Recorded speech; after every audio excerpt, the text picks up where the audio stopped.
I'm Swetha. I'm an entrepreneur from Hyderabad. I just spent an entire week over here in Kaivalyadhama, and I'm leaving today. And this one entire week that I spent in an autoimmune workshop was the most amazing experience that I had.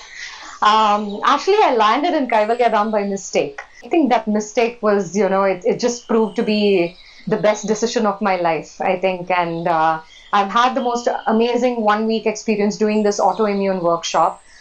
So why did I take up this workshop is because, I have hypothyroid and, I'm an entrepreneur. So I'm into mental health awareness and suicide prevention. I've already had my nonprofit previous initiative, right? And now I'm starting another one. I just finished my studies and everything.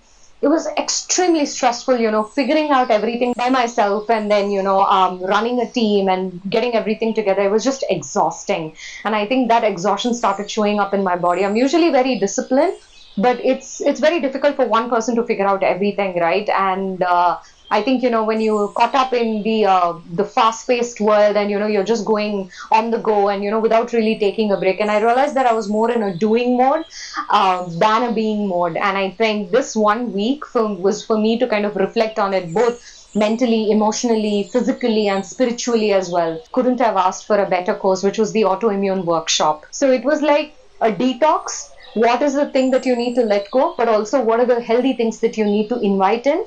And once you go back, what is the discipline that you need to follow so that you can apply whatever you've learned over here into your day-to-day life, right? And it's actually not that difficult, to be very honest.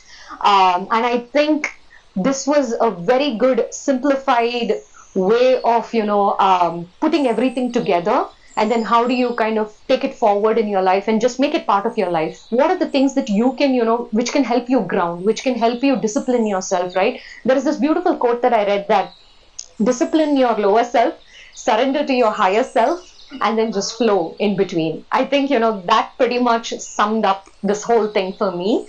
And all of this is already written in the Vedic philosophy and everything, and I think Kaivalyadhama has done a very good and a tremendous job to retain that tradition of what's written in our Vedas, and then also see how it can apply to our modern world. And it's not easy to do that. So I really, really appreciate Kaivalyadham, for being rooted in their traditional and these Vedic philosophies, and then to be able to simplify the knowledge and imparting this wisdom to all of us. And I am for sure to keep coming back over here. And the fact that, when I'm doing something in mental health awareness and suicide prevention, it's very important that, I'm very clear in my head so that I can be an effective leader and run my company, and then, so that it makes an effective difference to everyone.